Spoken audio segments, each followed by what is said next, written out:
शायद देश में किसी एक व्यवसाय में एक साथ काम करने वाले 16 लोगों का औसत आईक्यू इन जितना ही ऊंचा होगा। पूरी कहानी वाकई दिलचस्प है। अगर मैं कभी किताब लिखूं तो उसका नाम होगा वाई स्मार्ट पीपल डू डम थिंग्स। 1995 के दशक में एक हेज फंड लॉन्च करने के लिए वॉल स्ट्रीट का एनबीए ऑल स्टार टीम जैसा समूह बनाया गया था। भविष्य के नोबेल विजेता मायरन स्कोल्स और रॉबर्ट मर्टन और दुनिया के 3 सबसे तेज गणितीय दिमाग। उन्होंने एक अज्ञात ट्रेडिंग रणनीति का इस्तेमाल करके 4 साल की अवधि में अपने क्लाइंट्स के लिए चौंका देने वाला मुनाफा कमाया, लेकिन 5वें साल फंड एक मृत्यु कुंडली में फंस गया। नुकसान इतने हिंसक थे कि उन्होंने पूरी वित्तीय प्रणाली को लेने की धमकी दे दी।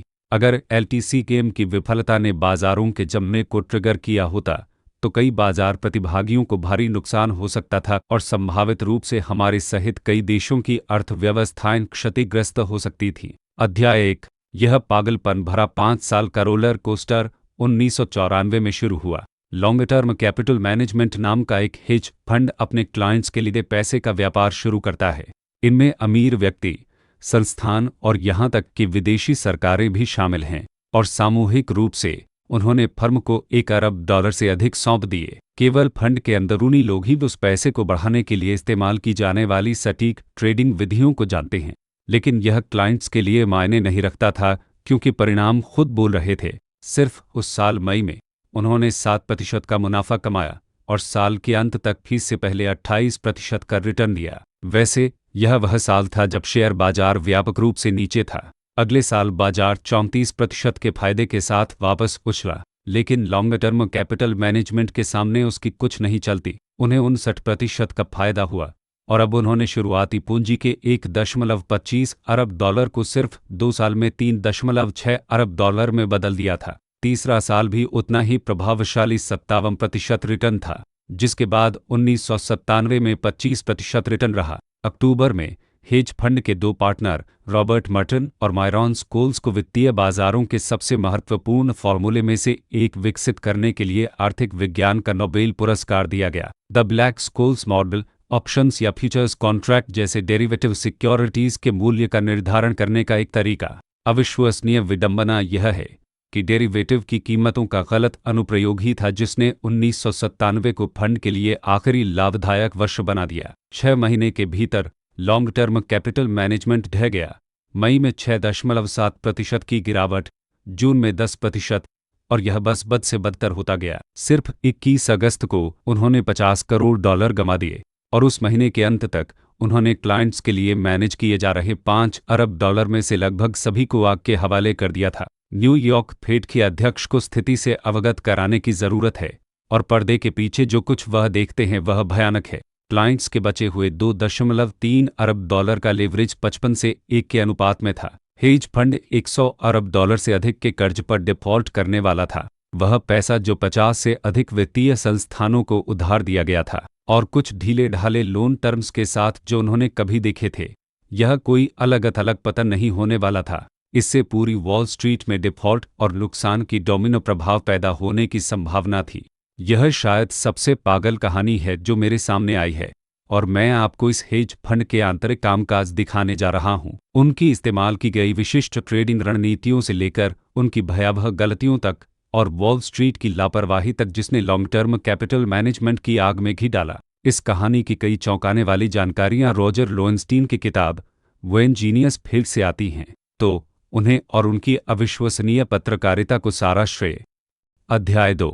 इस कहानी के ठीक केंद्र में है John Meriwether, long term capital management के संस्थापक। वह व्यक्ति हैं जो वित्त और शिक्षा जगत के इतने प्रमुख लोगों को पैसा मैनेज करने के लिए एक साथ लाने में सक्षम थे, और उनकी मुख्य ट्रेडिंग रणनीति मेरिवेदर ने 1979 में लगभग संयोग से खोजी थी। वह सोलोमन ब्रदर्स के एक ट्रेडर थे जो एक फिक्स्ड इनकम आर्बिट्रेज ग्रुप चला रहे थे, जो उन्होंने 2 साल पहले शुरू किया था। जून के मध्य में एक दिन उन्हें जॉन जे नामक फर्म के बाहर एक अन्य ट्रेडर का फोन आया। उन्होंने मेरिवेदर को बताया कि वह दिवालिया होने की कगार पर हैं क्योंकि वह एक ट्रेजरी बॉन्ड आर्बिट्रेज ट्रेड में फंसे हुए हैं। जेन को मेरिवेदर से अपने बेट से बाहर निकालने की जरूरत थी, लेकिन यह कोई छोटी मांग नहीं थी।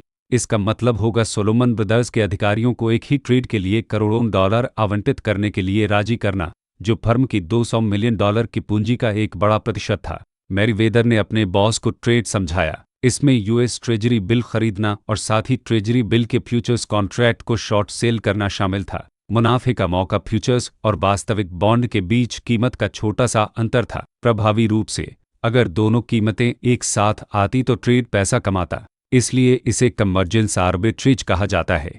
हैरानी की बात है, सोलोमन के नेताओं ने उन्हें हरी झंडी दे दी। हालांकि मैनेजिंग पार्टनर ने एक आकस्मिकता निर्धारित की, अगर ट्रेड काम नहीं किया तो आप निकाल दिए जाओगे। उन्होंने मैरीवेदर से कहा। यह मैरीवेदर के लिए एक ज्ञानोदय का क्षण था।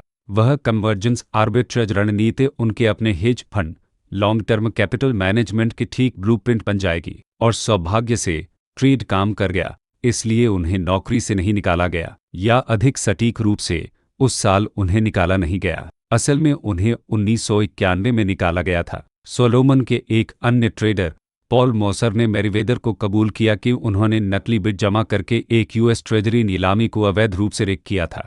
यह जाहिर तौर पर एक अपराध था, लेकिन इसकी रिपोर्ट कानून प्रवर्तन को नहीं की गई। सोलोमन के अधिकारियों ने इसे आंतरिक रूप से संभालने का फैसला किया। यह आंशिक रूप से मैरीवेदर की सिफारिश पर आधारित था, जो मानते थे कि यह एक बार की गलती थी। बाद में पता चला कि मोसर ने वास्तव में ट्रेजरी नीलामी कानूनों को बार बार तोड़ा था और अगस्त 1991 में यह उजागर हो गया। मोसर जेल चले गए और सोलोमन पर $190 मिलियन का जुर्माना लगाया गया। सीगीरो ने इस्तीफा दे दिया और अस्थायी रूप से वॉरेन बफेट ने उनकी जगह ली, जिन्होंने हाल ही में फर्म में 12% हिस्सेदारी हासिल की थी। उसके तुरंत बाद मैरीवेदर को इस्तीफा देने के लिए मजबूर होना पड़ा।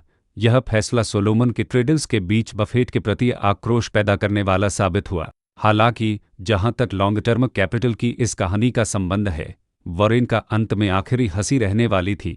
इस वीडियो की शुरुआत वॉरेन बफेट के शब्दों से करना कोई दुर्घटना नहीं थी। वह व्यक्ति जिसे सर्वसम्मति से अब तक का सबसे महान निवेशक माना जाता है, यह कहानी बार बार दोहराती है। नौकरी से बाहर मैरीवेदर अपना खुद का हेज फंड शुरू करना चाहते थे और अध्याय 3 में 1993 में उन्होंने केवल वॉल स्ट्रीट की ड्रीम टीम के रूप में वर्णित किया जा सकने वाला समूह बनाना शुरू किया। यह कई पूर्व सोलोमन ट्रेडर्स से शुरू होता है। Eric Rosenfeld, Victor हागानी, Greg Hawkins और लैरी हिलेब्रांड्स दूसरों के अलावा। फिर उन्होंने शिक्षा जगत से सबसे अच्छे लोगों की भर्ती करने की कोशिश की। रॉबर्ट सी मर्टन से शुरुआत की। वित्त की दुनिया में एक दिग्गज व्यक्तित्व, बाजारों की सबसे महत्वपूर्ण अनसुलझी समस्याओं में से एक स्टॉक ऑप्शन कॉन्ट्रैक्ट का सही मूल्य कैसे निर्धारित करें, पर उनके शोध के कारण इस समस्या पर पहले से ही 2 अन्य प्रतिभाशाली अर्थशास्त्रियों, फिशर ब्लैक और मायरॉन स्कूल्स ने हाथ आजमाया था। उन्होंने इसे ज्यादातर सुलझा लिया था, लेकिन मर्टिन 70 के दशक में सामने आए और फॉर्मूले को पूरा किया। ब्लैक और स्कूल्स ने अपने निष्कर्ष पहले प्रकाशित किए और इसलिए इसे ब्लैक स्कूल्स मॉडल नाम दिया गया। यदि आप बिजनेस स्कूल गए हैं तो आप जानते होंगे कि निवेश बैंकिंग की दुनिया के लिए यह कितनी बड़ी खोज थी। यह निवेश जोखिम के लिए आइंस्टीन के बराबर MC² जैसा है। स्कूल्स और मर्टन दोनों को इसके लिए 1997 में अर्थशास्त्र का नोबेल पुरस्कार मिला, लेकिन 93 में वापस वे लॉन्ग टर्म कैपिटल मैनेजमेंट में पार्टनर और बोर्ड ऑफ डायरेक्टर्स के रूप में शामिल हुए और कुछ महीनों बाद उन्होंने यूएस फेडरल रिजर्व के पूर्व उपाध्यक्ष डेविड W. मुलिन्स को भर्ती किया। फेड में दूसरा सबसे बड़ा पद। इस ऑल स्टार लाइनअप के बारे में महत्वपूर्ण बात यह थी कि इसने उन्हें प्रतिष्ठा का जो स्तर दिया था, यह शुरुआती निवेश हासिल करने के लिए वास्तव में बहुत अच्छा था, लेकिन इसने कई बैंकों को भी उनकी क्षमताओं को कम आंकने के लिए प्रेरित किया, कुछ ऐसा जो भविष्य में बड़ी समस्याएं पैदा करेगा। मैरीवेदर ने मेरिल लीच, एक निवेश बैंक से संपर्क किया जो फंड के लिए शुरुआती पूंजी जुटाने में मदद करेगा। मैरीवेदर का लक्ष्य $2.5 अरब जुटाना था। हेज फंड लॉन्च के लिए आमतौर पर 25 से $50 मिलियन से कहीं अधिक प्लेसमेंट एजेंट के रूप में कार्य करते हुए मेरिल लीच ने 1993 के अंत में एक वैश्विक फंडरेजिंग रोड शो आयोजित किया। संभावित ग्राहकों को दिया गया पिच यह था कि long term capital bond market में रिलेटिव वैल्यू के अवसरों का फायदा उठा सकता है। पार्टनर संपत्ति पर 2% शुल्क और मुनाफे का 25% वसूलेंगे। 1% शुल्क और मुनाफे का 20% की सामान्य संरचना से बहुत अधिक। क्लाइंट्स को अपना पैसा 3 साल के लिए लॉक भी करना होगा। एक फंड के लिए एक और असामान्य विशेषता, लेकिन इसने निश्चित रूप से इतने सारे सितारों वाले लाइनअप द्वारा अपना पैसा मैनेज करवाना चाहने वाले लोगों की बड़ी रुचि को कम नहीं किया। अमीर व्यक्तियों से फंड में निवेश हुआ और कुछ संस्थानों ने $100 मिलियन से अधिक का निवेश किया। जापान में सुमोतोमा बैंक, जर्मनी में ड्रेसलर बैंक, स्विट्जरलैंड में जूलियस बियर और यहाँ तक कि इटालियन ट्रेजरी का निवेश एजेंसी, हर कोई आश्वस्त नहीं था। मैरीवेदर वॉरेन बफेट के साथ डिनर के लिए ओमाहा गए। उन्होंने तुरंत निवेश करने से इनकार कर दिया। कुल मिलाकर उन्होंने लगभग $1.25 अरब जुटाए थे। ऑर्टनस ने खुद फंड में अपना $146 मिलियन लगाया और अध्याय 4 तक 1994 में वे ट्रेडिंग शुरू करने के लिए तैयार थे। फरवरी में फेड चेयर एलन ग्रीनस्पैन ने 5 साल में पहली बार ब्याज दरें बढ़ाईं। इसने वैश्विक बॉन्ड बिकवाली को ट्रिगर किया और लॉन्ग टर्म कैपिटल ने 30 साल के ट्रेजरी बॉन्ड पर यील्ड के बारे में कुछ असामान्य देखा। अगस्त में एक बिल्कुल नए 30 साल के बॉन्ड पर यील्ड 7.24% थी, लेकिन 6 महीने पहले जारी किया गया ठीक वही बॉन्ड 7.36% पर था। एक बॉन्ड का यील्ड और कीमत एक व्युत्क्रम संबंध होती है, तो थोड़ा पुराना 30 साल का बॉन्ड नए से सस्ता था। यह इसलिए सस्ता नहीं था क्योंकि यह एक जोखिम भरा निवेश था, यह तरलता के कारण सस्ता था। नए बॉन्ड में खरीद और बिक्री की अधिक गतिविधि ने इसकी कीमत अधिक कर दी। सैद्धांतिक रूप से दोनों अंततः एक ही कीमत हो जाएंगे।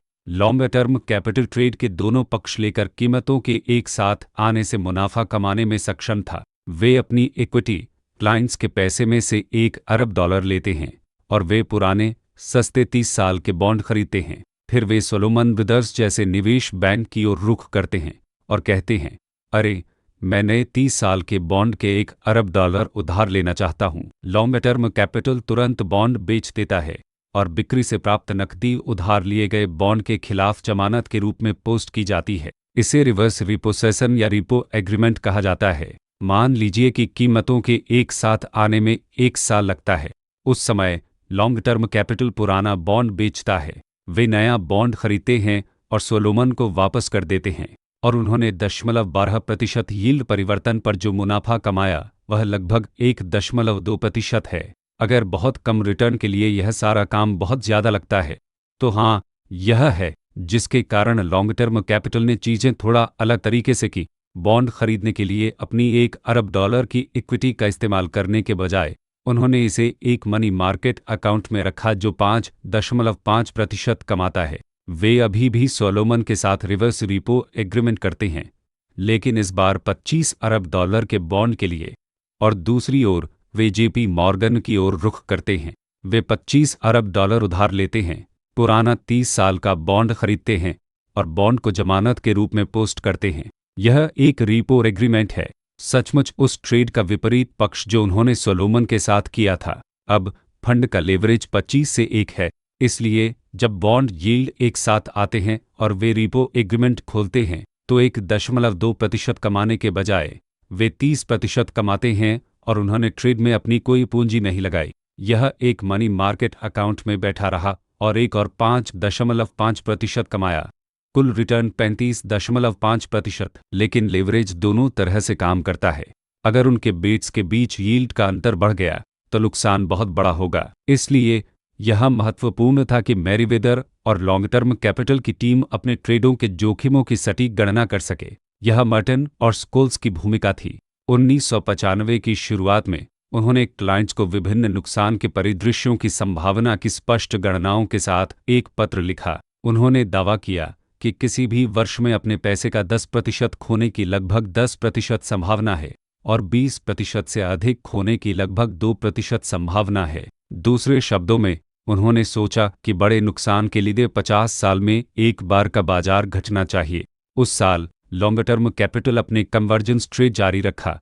इतालवी सरकारी बॉन्ड के एक ही ट्रेड पर $600 मिलियन कमाए और साल के लिए 59% रिटर्न। 1996 में 57% रिटर्न रहा। फंड ने सिर्फ 3 साल में लगभग $2 अरब को लगभग $6 अरब में बदल दिया था। हालांकि 1997 में हेज फंड का चौथा वर्ष वे एक श्रृंखला में गंभीर गलतियों में से पहली करेंगे। अब तक वॉल स्ट्रीट पर लगभग हर निवेश बैंक बॉन्ड आर्बिट्रेज रणनीतियों में हिस्सा ले रहा था जिन पर लॉन्ग टर्म कैपिटल निर्भर था। बॉन्ड स्प्रेड सिकुड़ गए थे और मुनाफे का अवसर अब वहां नहीं था।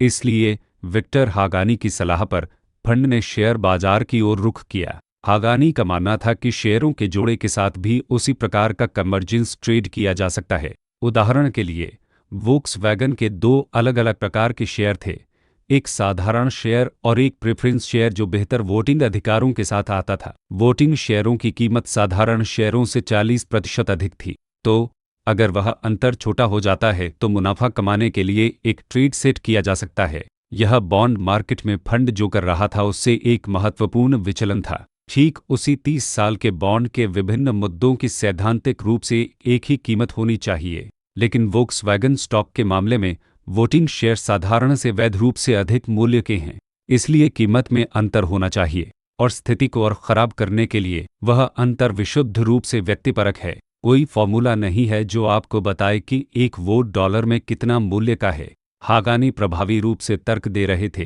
कि 40% का अंतर इतना अधिक था कि यह अत्यधिक होना चाहिए, लेकिन स्पष्ट रूप से इस प्रकार के ट्रेड बहुत अधिक अनिश्चितता के साथ आते हैं, तो निश्चित रूप से वे केवल छोटे बीट लगाते हैं न। खैर, जैसा कि रॉबर्ट लोनस्टीन ने कहा, एक ऐसे आदमी की तरह जो डिनर के लिए $100 के बिल देता है और कभी बदले में पैसे नहीं मांगता, लॉन्ग टर्म कैपिटल मैनेजमेंट ने संयम की आदत खो दी थी।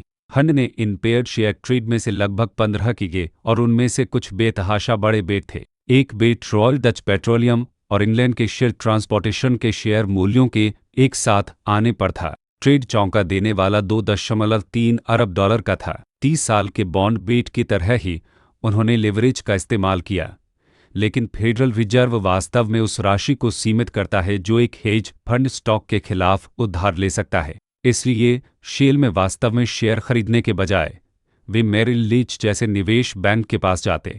मेरिल लीच उनके लिए शेयर खरीदेगा और रिटर्न स्वैप नामक एक कॉन्ट्रैक्ट लिखेगा। यह कॉन्ट्रैक्ट बस कहता है कि Merrill Lynch long term capital को वह मुनाफा देगा जो उसे अगर उसने वास्तव में स्टॉक खरीदा होता तो कमाया होता, और अगर स्टॉक गिरा तो लॉन्ग टर्म को मेरिल को भुगतान करना होगा। इसे फंड को उधार लेने पर किसी भी सीमा को दरकिनार करने और बिना किसी जमानत के पैसे लगाए स्टॉक का व्यापार करने की प्रभावी रूप से अनुमति मिली। Merrill Lynch long term capital के सबसे बड़े लेनदारों में से एक था, आंशिक रूप से क्योंकि सीईओ डैनियल टली मैरीवेदर के परिवार के दोस्त थे। उनके परिवार नियमित रूप से गोल्फ खेलते थे, लेकिन यह सिर्फ एक अत्यधिक उदार लेनदार नहीं था। 50 से अधिक वित्तीय संस्थान उन्हें पैसा उधार दे रहे थे, और उस साल 1997 में लॉन्ग टर्म कैपिटल इन बेट की कुल राशि 1.25 खरब डॉलर तक पहुंच गया। फंड ने 1997 में 25% रिटर्न दिया। 1995 और 96 के प्रदर्शन का लगभग आधा। फंड ने अपनी इक्विटी इतनी तेजी से बढ़ाई थी कि उन्हें पर्याप्त लाभदायक ट्रेड खोजने में परेशानी हो रही थी। टीम ने अंततः क्लाइंट्स को $2.7 अरब वापस देने का फैसला किया। फंड की इक्विटी को लगभग $4.7 अरब तक कम कर दिया, और यह एक ऐसा फैसला था जिसका उन्हें बाद में पछतावा होगा। अध्याय 6। 1998 वह साल था जब सब कुछ गलत हो सकता था, गलत हो गया। बाजार की अस्थिरता अभी भी ऐतिहासिक मानदंडों के सापेक्ष अधिक थी, और इसलिए फंड ने खुद को अस्थिरता कम होने पर भारी बेट के साथ स्थिति दी। उन्होंने ब्राजीलियाई और रूसी कर्ज में अपने यील्ड स्प्रेड बेट भी बढ़ाए, अक्सर अपने सामान्य आर्बिट्रेज के बजाय अनहेज डायरेक्शनल बेट लिए। यदि आप कर्म में विश्वास करते हैं तो वह ट्रेड जिसने फंड की किस्मत पर मुहर लगाई वह बर्कशायर हैथवे के खिलाफ उनकी शॉर्ट स्थिति थी। वॉरेन बफेट की कंपनी में गिरावट पर दांव लगाना शानदार ढंग से उल्टा पड़ गया, जिससे फर्म को $150 मिलियन का नुकसान हुआ। कुल मिलाकर लॉन्ग टर्म कैपिटल ने अनुमान लगाया कि फंड को अस्थिरता बढ़ने पर हर 1% के लिए $45 मिलियन का नुकसान होने का खतरा था, लेकिन एक बड़ा उछाल लगभग असंभव था। खैर, उस सिद्धांत की परीक्षा 1998 के जून में होनी थी। सोलोमन स्मिथ बार्नी ने अप्रत्याशित रूप से अपने बॉन्ड आर्बिट्रेज समूह को बंद कर दिया और अपनी स्थिति को नकदी में बदलने के लिए मजबूर होना पड़ा। इक्विटी अस्थिरता 19% से 27% तक बढ़ गई, और कुछ दिनों के अंदर फंड ने लगभग $300 मिलियन का नुकसान किया। महीने में 10% की गिरावट, अब साल की शुरुआत से 14% नीचे। जाहिर है, जोखिम की उनकी गणना गलत थी, और फिर भी वे अपने मॉडलिंग पर भरोसा करते रहे। इससे पता चला कि अधिकतम दैनिक नुकसान वास्तव में 45 मिलियन से घटकर $34 मिलियन हो गया है। इसलिए उन्होंने अपने बेट पर दोगुना दांव लगाया। फंड का लेवरेज इक्विटी से 30 गुना हो गया। जैसे जैसे अगस्त आया, फंड की किस्मत लगभग सील हो चुकी थी। ताबूत में आखिरी कील 17 अगस्त को आई। रूस ने अपने कर्ज पर डिफॉल्ट कर दिया। अधिकांश निवेशकों ने सोचा कि यह संभव ही नहीं है, क्योंकि कर्ज रूस की अपनी मुद्रा में थे। लेकिन और मुद्रा छापने के बजाय क्रेमलिन ने अपने भुगतानों को रोकने का फैसला किया। बाजारों ने उस दिन खबर पर वास्तव में प्रतिक्रिया नहीं दी, क्योंकि हर कोई सिर्फ यह मान रहा था कि वैश्विक बैंक आपदा को रोकने के लिए कदम उठाएंगे। खैर, उन्होंने नहीं किया। 21 अगस्त को बाजार पूरी तरह से घबरा गए। लॉन्ग टर्म कैपिटल के रूसी बॉन्ड बेट ढह गए और फंड ने $553 मिलियन गंवा दिए, एक ही दिन में अपनी सारी पूंजी का 15%। जब बाजार सप्ताहांत के लिए बंद हुए तो लॉन्ग टर्म कैपिटल संकट मोड में था। वे अपने बेट से बाहर नहीं निकल सकते थे, क्योंकि बाजार में बस पर्याप्त खरीदार नहीं थे और वे बस इंतजार नहीं कर सकते थे। नुकसान की वर्तमान गति से उनकी सारी पूंजी कुछ दिनों या यहां तक कि घंटों में समाप्त हो जाएगी। उन्हें पूंजी इंजेक्शन की जरूरत थी। नए निवेशक जो फंड में और पैसा लगाएंगे। एरिक रोसेनफेल्ड वॉरेन बफेट को फोन करते हैं और उनसे अपनी स्थितियों को खरीदने के लिए कहते हैं। एक कुछ शर्मनाक फोन कॉल करना, क्योंकि उनकी कंपनी को शॉर्ट करे हुए केवल कुछ महीने ही बीते थे। उन्होंने फंड को बचाने से इनकार कर दिया। फिर मैरीवेदर ने जॉर्ज सोरोस और स्टैनले ड्रकेन मिलर के साथ नाश्ते में मुलाकात की। उन्होंने खुद ही रूसी बॉन्ड बेट से $2 अरब गंवाए थे, लेकिन $500 मिलियन निवेश करने पर सहमत हुए अगर वे कहीं और $500 मिलियन का प्रबंध कर सकें। 25 अगस्त तक फर्म की पूंजी सिर्फ $2.7 अरब रह गई थी। उन्होंने मैरिल और सोलोमन स्मिथ बार्नी से अतिरिक्त निवेश प्राप्त करने की कोशिश की, लेकिन दोनों प्रयास विफल रहे। 27 तारीख लॉन्ग टर्म कैपिटल की दूसरी सबसे बुरी दिन थी। उन्होंने $277 मिलियन गंवाए। 31 तारीख तक सिर्फ $2.28 अरब बचे थे, साल के लिए 52% नीचे और $125 अरब की स्थितियों के साथ जिनसे वे बाहर नहीं निकल सकते थे। 55 से 1 लेवरेज, मतलब उनके पोर्टफोलियो में 1 से 2% की साधारण गिरावट शेष सभी इक्विटी को जला देगी। 3 सितंबर को उनकी ब्राजीलियाई कर्ज की स्थितियां ढहने लगी, जैसे उनके रूसी बेट। 10 तारीख को लॉन्च पर एक रॉकेट के फटने की खबर आई। यह ग्लोबल स्टार उपग्रह ले जा रहा था और संयोग से लॉन्ग टर्म कैपिटल के पास कंपनी के बहुत सारे बॉन्ड थे। फंड की पूंजी $2 अरब से नीचे खिसक गई। यह बात थी, लॉन्ग टर्म कैपिटल के पैसे खत्म होने वाले थे। अध्याय 7। यह 23 सितंबर है। 14 प्रमुख बैंकों के सीईओ फेडरल रिजर्व की वॉल स्ट्रीट बोर्डरूम में बैठे हैं। फेड अध्यक्ष विलियम मैकडोनल्ड स्थिति की तात्कालिकता को सामने रखते हैं। लॉन्ग टर्म कैपिटल के पास $1.25 खरब के डेरिवेटिव पोजीशन थे।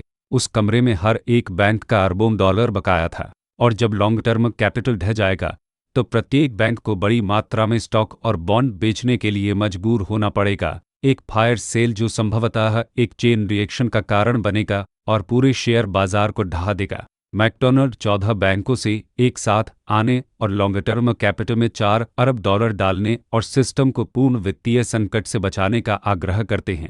25वें घंटे की यह बैठक एक अभूतपूर्व सहयोग था, जिसने अंततः एक आपदा को रोक दिया। सामूहिक रूप से बैंकों ने फंड के 90% का मालिक बनने के बदले में $3.65 अरब डाले। आयरनी की बात है कि बेयर स्टर्न्स ने बेलआउट में योगदान देने से इनकार कर दिया। एक दशक से भी कम समय बाद वे खुद के लिए $25 अरब का बेलआउट खुशी से लेंगे। अगर यह सौदा विफल हो गया होता तो टेबल पर एक और ऑफर थी। वॉरेन बफेट AIG और गोल्डमैन सैक्स के सहयोग से आखिरी मिनट की बोली लेकर वापस आए। बफेट पूरे फंड को $250 मिलियन में चाहते थे, जो साल की शुरुआत में फंड के मूल्य से 95% की छूट थी। सौभाग्य से पार्टनर्स के अहंकार के लिए सौदा आवश्यक नहीं था। अतिरिक्त $4 अरब की पूंजी ने लॉन्ग टर्म को जीवित रहते हुए बाजारों को शांत होने की अनुमति दी। धीरे धीरे फंड्स के बेट खोले गए और बैंकों ने अपने द्वारा डाले गए पैसे पर 10% का रिटर्न कमाया, जो लेवरेज का उपयोग करके व्यापार करने से जुड़े जोखिमों का एक उत्तम उदाहरण है। लॉन्ग टर्म कैपिटल के मॉडल गलत नहीं थे, उनके बेट एकदम सही थे, सिवाय एक चीज के। बाजार लोगों से बने होते हैं और लोग अप्रत्याशित रूप से कार्य करते हैं। बाजार आपके दिवालिया होने से अधिक समय तक अतार्किक बने रह सकते हैं। जैसे जैसे फंड तेजी से शून्य के करीब पहुंच रहा था, वे खुद भी स्टॉक के बड़े ब्लॉक बेच रहे थे, कीमतों को अतार्किक चरम पर पहुंचा रहे थे। इसलिए अंत में वे वही थे जो अतार्किक कार्रवाई कर रहे थे जिसने उनके मॉडलिंग को कमजोर कर दिया। और अगर एक अंतिम सबक है जो आज हमारे लिए प्रासंगिक है, तो वह यह है, निजी निवेश फर्म वास्तव में क्या कर रही हैं, इस बारे में अविश्वसनीय रूप से गुप्त होती हैं।